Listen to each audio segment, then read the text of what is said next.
आज के इस वीडियो में कक्षा 10वीं के विषय विज्ञान साइंस का पार्ट फर्स्ट में रासायनिक अभिक्रियाएं एवं समीकरण के बारे में पढ़ेंगे। तो चलिए शुरू करते हैं। रासायनिक अभिक्रियाएं एवं समीकरण का पहला टॉपिक है रासायनिक अभिक्रिया। रासायनिक अभिक्रिया क्या होता है? तो दो या दो से अधिक पदार्थ मिलकर एक या एक से अधिक नए गुणधर्म वाले पदार्थों का निर्माण होता है। उसे क्या कहेंगे? तो उसे रासायनिक अभिक्रिया कहेंगे। तो रासायनिक अभिक्रिया को उदाहरण के माध्यम से समझते हैं तो आपको इससे अच्छे तरीके से क्लियर हो जाएगा।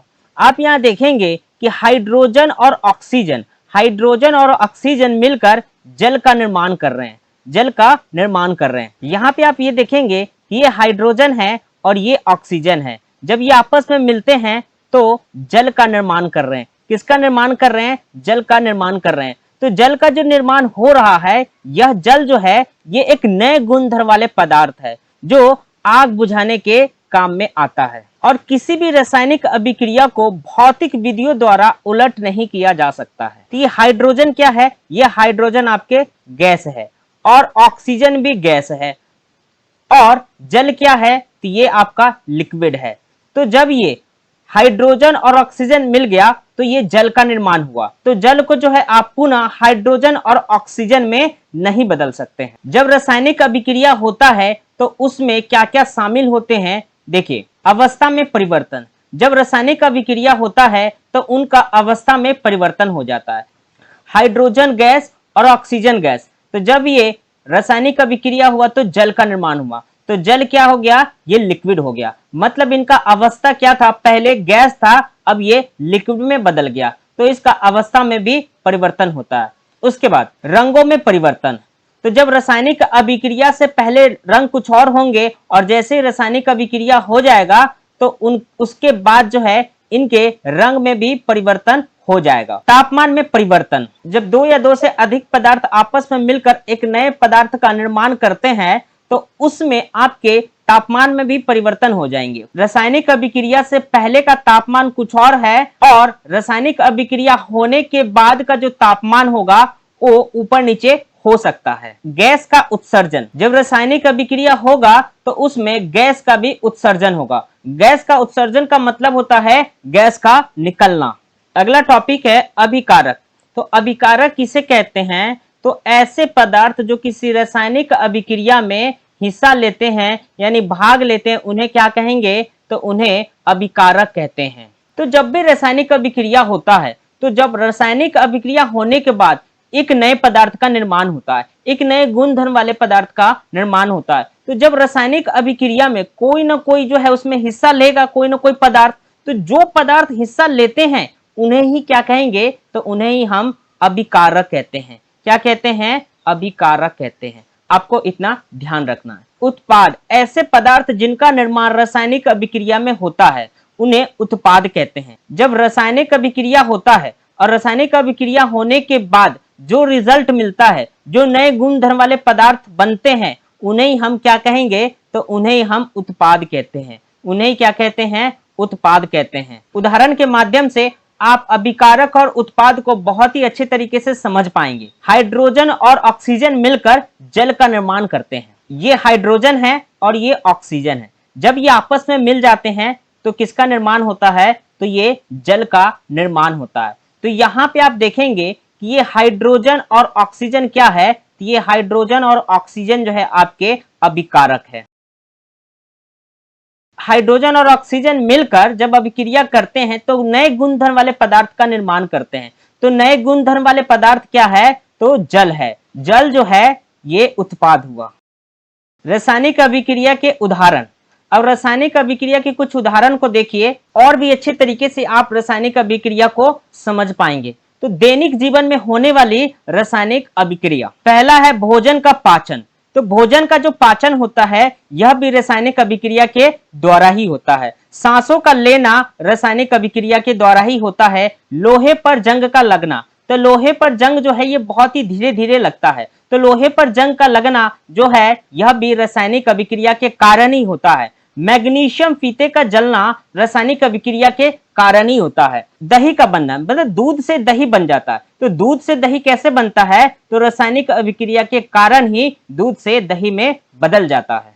तो दूध से दही का बनना रासायनिक अभिक्रिया के ही उदाहरण है। अगला टॉपिक है रासायनिक समीकरण।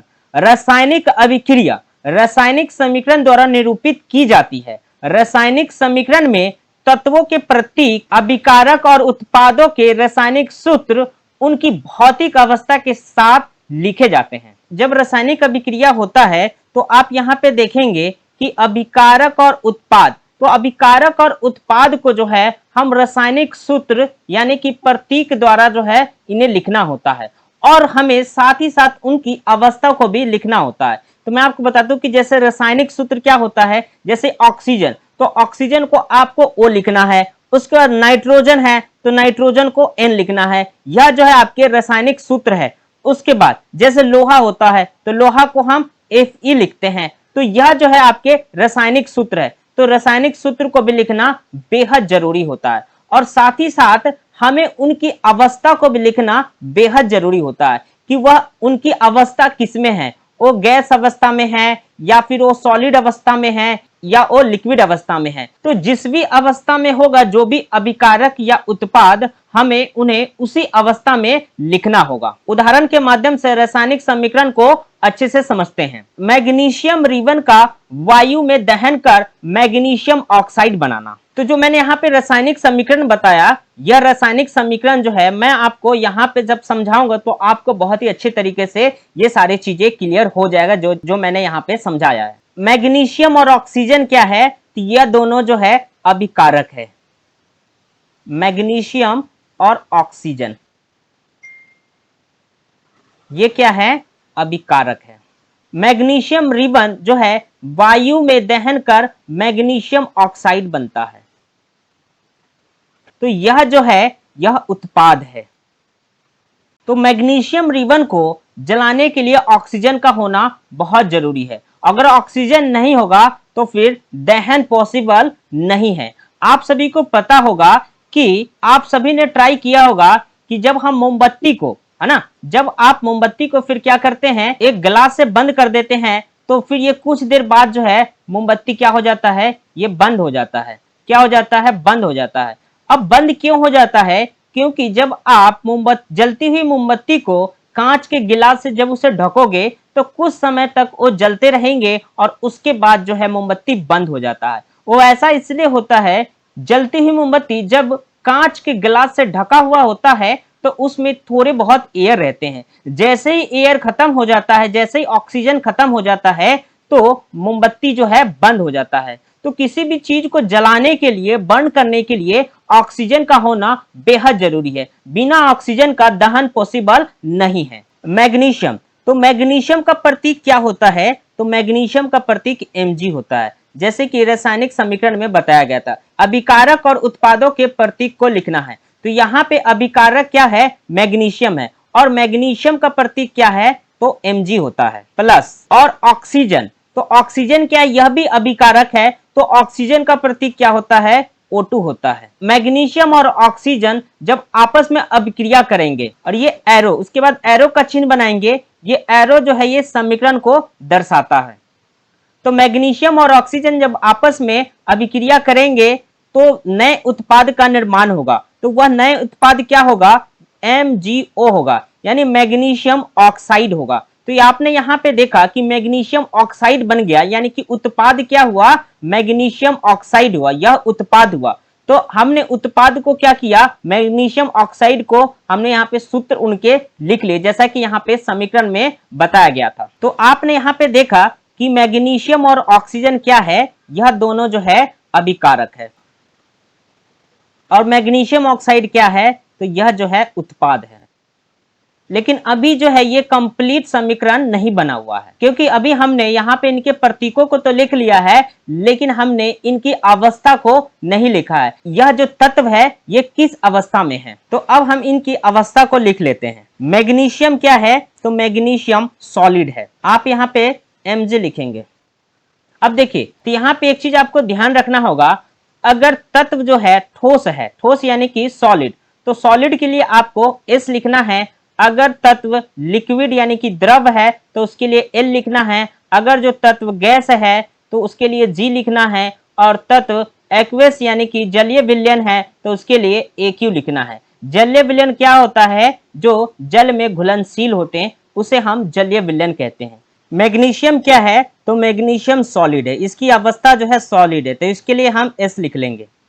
उसके बाद ऑक्सीजन, तो ऑक्सीजन क्या है? तो ऑक्सीजन जो है गैस है, तो इसके लिए हम G लिख लेंगे। तो मैग्नीशियम और ऑक्सीजन जब आपस में अभिक्रिया करेंगे तो फिर एक नए गुणधर्म वाले पदार्थ का निर्माण होगा, जिसका नाम क्या है? MgO यानी कि मैग्नीशियम ऑक्साइड।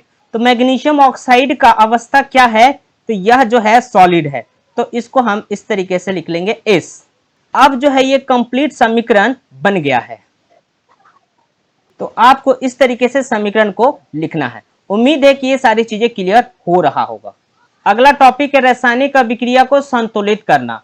किस तरीके से हम रासायनिक अभिक्रिया को संतुलित कर सकते हैं, तो इसके बारे में अब जानेंगे। बड़े ध्यान से देखेंगे और समझेंगे कि किस तरीके से रासायनिक अभिक्रिया को संतुलित करते हैं। आप यहाँ देखेंगे कि ये दाईं तरफ यानी कि लेफ्ट साइड में क्या है? अभिकारक है, और राइट साइड में क्या है? उत्पाद है। रासायनिक अभिक्रिया के तत्वों के अभिकारक और उत्पादों को किस तरीके से संतुलित करना है यह जानते हैं। तो इसके लिए आपको सबसे पहले एक चार्ट बनाना होगा, एक टेबल बनाना होगा, जिसमें 3 कॉलम बनाएंगे। उसके बाद एक में आपने तत्व लिखना है, एक में अभिकारक और एक में उत्पाद। उसके बाद तत्व के नाम लिखेंगे। आप यहाँ पे देखेंगे कि यहाँ पे 3 तत्व है। एक क्या है? Fe यानी कि लोहा, दूसरा तत्व क्या है? हाइड्रोजन, और तीसरा क्या है? ये O ऑक्सीजन। अब हम रासायनिक अभिक्रिया के अभिकारक और उत्पाद इन दोनों को किस तरीके से संतुलित करते हैं यह जान लेते हैं। तो लोहे का परमाणु संख्या यहाँ पे 1 है, और यहाँ पे लोहे का परमाणु संख्या कितना है? तो यहाँ पे 3 है। अभिकारक में Fe के परमाणु संख्या कितना है? तो 1 है, तो आपने यहाँ पे लिख लिया। और उत्पाद में लोहे का परमाणु संख्या कितना है Fe का? तो 3 है, तो आपने यहाँ पे 3 लिख दिया। तो हाइड्रोजन का यहाँ पे परमाणु संख्या कितना है? 2 है, तो अभिकारक में हाइड्रोजन का परमाणु संख्या 2 है, और उत्पाद में परमाणु संख्या कितना है? तो उत्पाद में भी 2 है। तो यह जो है यह संतुलित हो गया। हाइड्रोजन का जो तत्व अभिकारक में भी 2 है और उत्पाद में भी 2 है परमाणु संख्या, तो यह जो है संतुलित हो गया। हाइड्रोजन क्या हो गया? संतुलित हो गया। अब ऑक्सीजन को देखते हैं। तो ऑक्सीजन आप देखेंगे यहाँ पे ऑक्सीजन का परमाणु संख्या 1 है, तो आपको यहाँ पे 1 लिख लेना है। उसके बाद यहाँ पे देखेंगे उत्पाद में, तो उत्पाद में ऑक्सीजन का परमाणु संख्या कितना है? 4 है, तो आपको यहाँ पे 4 लिख लेना है। अब संतुलित करने के लिए आपको क्या करना होगा? तो सबसे पहले आप अभिकारक और उत्पाद के जो तत्व है उन सभी को ब्रैकेट में लिख लेंगे। जैसे मैंने इसको ब्रैकेट में क्लोज कर दिया। ब्रैकेट के अंदर आपको अभिकारक चाहे उत्पाद में कुछ भी नहीं लिखना है, जो भी आप लिखेंगे ये ब्रैकेट के बाहर लिखेंगे। तो आप यहाँ पे देखेंगे कि Fe जो है अभिकारक में 1 है और उत्पाद में 3 है, तो इसे संतुलित करने के लिए क्या करना होगा? अभिकारक में 3 से गुना करना होगा। किससे करना होगा? 3 से गुना करना होगा। तो जब आप गुना करेंगे तो क्या हो जाएगा? ये 3 हो जाएगा। अब जो है अभिकारक और उत्पाद में लोहे के तत्व की परमाणु संख्या जो है ये बराबर हो गए। अभिकारक में आपने 3 से मल्टीप्लाई किया, तो आपको यहाँ पे 3 से मल्टीप्लाई कर देना है, यानी यहाँ पे आप 3 लिख देंगे। तो ये Fe जो है ये संतुलित हो गया, और हाइड्रोजन जो है ये संतुलित है। अब ऑक्सीजन को देखिए। ऑक्सीजन का परमाणु संख्या अभिकारक में कितना है? 1 है, और उत्पाद में 4 है। तो इसको संतुलित करने के लिए आपको 4 से मल्टीप्लाई करना होगा। जब आप 4 से मल्टीप्लाई करेंगे तो क्या हो जाएगा? ये 4 हो जाएगा, और उसके बाद अभिकारक और उत्पाद जो है संतुलित हो जाएंगे। तो आपको अभिकारक में ऑक्सीजन में 4 से गुना करना है। तो यह ऑक्सीजन है और आपने यहाँ पे 4 से गुना कर दिया। तो जब आप 4 से गुना कर दिए तो ऑक्सीजन कितना हो गया? 4 हो गया। और उसके बाद यहाँ उत्पाद में देखेंगे कि उत्पाद में भी ऑक्सीजन 4 हो गया। तो ऑक्सीजन जो है ये संतुलित हो गया। लेकिन आप यहाँ पे देखेंगे कि ये ऑक्सीजन, यानी कि हमने यहाँ पे 4 लिख लिया, तो 4 दूना 8, यानी कि हाइड्रोजन कितना हो गया, 8 हो गया। क्योंकि ये ऑक्सीजन, हम यहाँ पे 4 तो नहीं लिख सकते ना हाइड्रोजन और ऑक्सीजन के बीच में, क्योंकि हमें बीच में कुछ नहीं करना है, हमें जो भी करना था ब्रैकेट के बाहर करना है। तो यहाँ पे हाइड्रोजन कितना हो गया, ये 4 दूना 8 हाइड्रोजन हो गया, 8 हाइड्रोजन हो गया। किसमें हुआ, तो अभिकारक में हुआ। तो यहाँ पे देखिए कि 4 से गुना हो गया, तो 4 से गुना हो गया तो क्या हो गया, ये 8 हो गया हाइड्रोजन। अभिकारक में हाइड्रोजन का परमाणु संख्या कितना हो गया, 8 हो गया। और उत्पाद में परमाणु की संख्या कितना है, तो 2 है। तो इसको बराबर करने के लिए हमें कितने से मल्टीप्लाई करना होगा, तो 4 से मल्टीप्लाई करना होगा। तो 4 दूना 8, तो उत्पाद में आपको हाइड्रोजन में 4 से मल्टीप्लाई करना होगा। यहाँ पे देखेंगे ये उत्पाद है और उत्पाद में आपको 4 से मल्टीप्लाई कर देना है, तो 4 दूना 8। अब आप देखेंगे कि हाइड्रोजन भी जो है पूरी तरीके से संतुलित हो गया है। रासायनिक अभिक्रिया को संतुलित करने के लिए कोई शॉर्टकट मेथड नहीं है और कोई स्पेसिफिक कोई रूल वगैरह नहीं है। तो आपको इसे अच्छी तरीके से समझ के दिमाग पे थोड़ा सा जोर दे के आप इसकी प्रैक्टिस बार बार करेंगे तो आपको ये सारी चीजें बहुत ही अच्छे तरीके से क्लियर हो जाएगा। अभी यह जो समीकरण है ये कंप्लीट समीकरण नहीं हुआ है। कंप्लीट समीकरण बनाने के लिए आपको इनकी अवस्था को भी लिखना होगा कि ये सॉलिड है, लिक्विड है, गैस है। 3Fe, तो Fe क्या है, ये सॉलिड है, तो आपको यहाँ पे S लिख लेना है, प्लस 4H2O। अब ये H2O क्या है, तो ये लिक्विड है, तो आपको L लिख लेना है, ये समीकरण का चिन्ह है। FeSO4, तो FeSO4 ये क्या है, तो ये सॉलिड है, तो इसके लिए S लिख लेंगे, प्लस 4H2।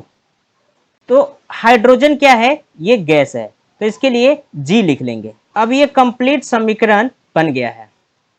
तो आपको समीकरण इस तरीके से लिखना है। एक और एग्जांपल लेते हैं, magnesium Mg plus oxygen O2 जब आपस में यह अभिक्रिया करेंगे MgO।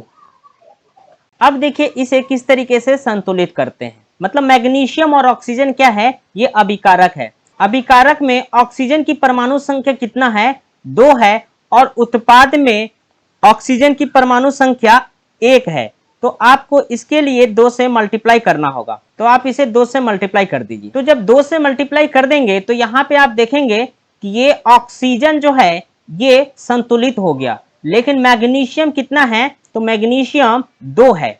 तो मैग्नीशियम का परमाणु संख्या 2 है, यहाँ पे मैग्नीशियम का परमाणु संख्या 1 है। तो संतुलित करने के लिए आपको फिर यहाँ भी 2 से मल्टीप्लाई करना होगा। लेकिन अभी ये कंप्लीट समीकरण नहीं बना है, क्योंकि अभी इसकी अवस्था को हमने नहीं यहाँ पे दर्शाया है। तो अब हमें इनकी अवस्था को दर्शाना होगा।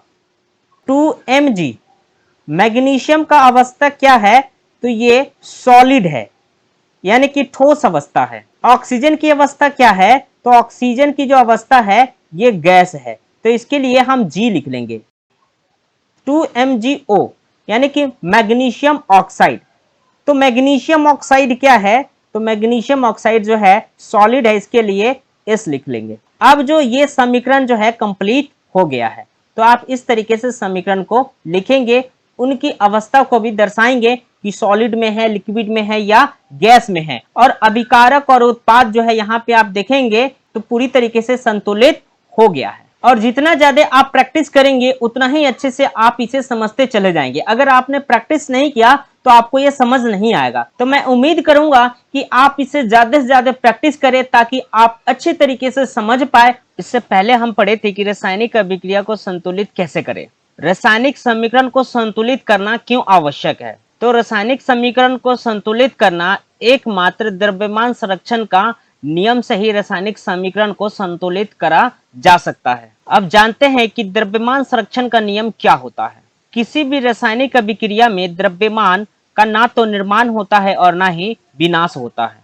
द्रव्यमान का ना तो निर्माण होता है और ना ही विनाश होता है। इसका मतलब यह होता है अभिकारक और उत्पाद यानी कि दोनों का जो द्रव्यमान होना चाहिए वो इक्वल होना चाहिए, बराबर होना चाहिए। तो द्रव्यमान संरक्षण का नियम से निष्कर्ष क्या निकलता है, किसी रासायनिक अभिक्रिया के पहले यानी अभिकारक और उसके पश्चात यानी बाद उत्पाद, प्रत्येक तत्व के परमाणु की संख्या समान होनी चाहिए। तो इसका मतलब यह हुआ कि रासायनिक अभिक्रिया के पहले यानी कि अभिकारक का परमाणु संख्या और रासायनिक अभिक्रिया के बाद यानी उत्पाद का जो परमाणु संख्या है, उन दोनों परमाणु संख्या बराबर होना चाहिए। और अभिकारक और उत्पाद का परमाणु संख्या बराबर नहीं होगा तो इनका द्रव्यमान भी बराबर नहीं होगा। रासायनिक अभिक्रियाओं के प्रकार, अभी हमने पढ़े थे रासायनिक अभिक्रिया के बारे में, और अब हम इसके प्रकार के बारे में जानते हैं। तो रासायनिक अभिक्रिया 3 प्रकार के होते हैं। पहला है संयोजन अभिक्रिया, दूसरा है वियोजन अभिक्रिया और तीसरा है विस्थापन अभिक्रिया। तो रासायनिक अभिक्रिया के पहला प्रकार के बारे में पढ़ते हैं, संयोजन अभिक्रिया। संयोजन अभिक्रिया क्या होता है? तो इस अभिक्रिया में 2 या 2 से अधिक अभिकारक मिलकर एकल यानी कि एक उत्पाद बनाते हैं, तो उसे क्या कहते हैं? संयोजन अभिक्रिया कहते हैं। आप यहाँ पे देखेंगे कि A एक अभिकारक है और दूसरा B एक अभिकारक है। तो यहाँ पे 2 अभिकारक है, तो जब 2 अभिकारक मिल जाते हैं तो एकल उत्पाद बनाते हैं, मतलब तो एकल उत्पाद बनाते हैं। तो C जो है ये अकेला है, तो इसीलिए इसको एकल कहा जाता है। उदाहरण के माध्यम से आप इसे और भी अच्छे तरीके से समझ सकते हैं। पहला है कोयले का दहन। कार्बन जिसका प्रतीक C होता है, और कार्बन क्या होता है? सॉलिड होता है। जमा में ऑक्सीजन, ऑक्सीजन क्या होता है? तो ऑक्सीजन की अवस्था गैस होता है। यहाँ पे आप देखेंगे कि एक अभिकारक कार्बन है और एक अभिकारक ऑक्सीजन है। तो जब दोनों अभिकारक आपस में अभिक्रिया करेंगे तो एकल उत्पाद बनाएंगे, जो कि कार्बन डाइऑक्साइड बनाएंगे। और कार्बन डाइऑक्साइड की अवस्था क्या होता है? तो गैस होता है। तो कार्बन को ऑक्सीजन की उपस्थिति में जब इसे जलाएंगे तो CO2 का निर्माण होगा, यानी कि कार्बन डाइऑक्साइड का निर्माण होगा, क्योंकि दहन के लिए ऑक्सीजन का होना बहुत ही जरूरी है। दूसरा है जल का निर्माण। हाइड्रोजन और जमा में ऑक्सीजन। हाइड्रोजन की अवस्था गैस होता है और ऑक्सीजन की अवस्था भी गैस होता है। हाइड्रोजन ये एक अभिकारक है और ऑक्सीजन ये एक अभिकारक है। तो जब ये 2 अभिकारक आपस में अभिक्रिया करेंगे तो एकल उत्पाद बनाएंगे। तो एकल उत्पाद यानी कि 2H2O हो गया, यानी कि हाइड्रोजन और ऑक्सीजन मिलकर क्या बनेगा? तो जल का निर्माण होगा। यहाँ पे देखेंगे कि जब 2 अभिकारक आपस में अभिक्रिया करते हैं तो एकल उत्पाद बनाते हैं। क्या बनाते हैं? एकल उत्पाद बनाते हैं। तो इसे ही हम संयोजन अभिक्रिया कहते हैं। उम्मीद है कि आपको संयोजन अभिक्रिया समझ आया होगा। दूसरा है वियोजन अभिक्रिया। इस अभिक्रिया में एकल अभिकारक टूटकर 2 या 2 से अधिक उत्पाद बनाते हैं, तो उसे वियोजन अभिक्रिया कहते हैं।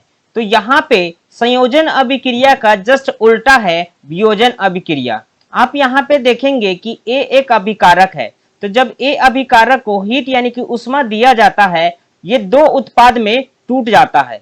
A उत्पाद, B उत्पाद और दूसरा C उत्पाद। वियोजन अभिक्रिया 3 प्रकार का होता है। पहला है ऊष्मीय वियोजन, दूसरा है वैद्युत वियोजन, तीसरा है प्रकाशीय वियोजन। अब इस तीनों प्रकार के वियोजन के बारे में एक एक करके पढ़ते हैं।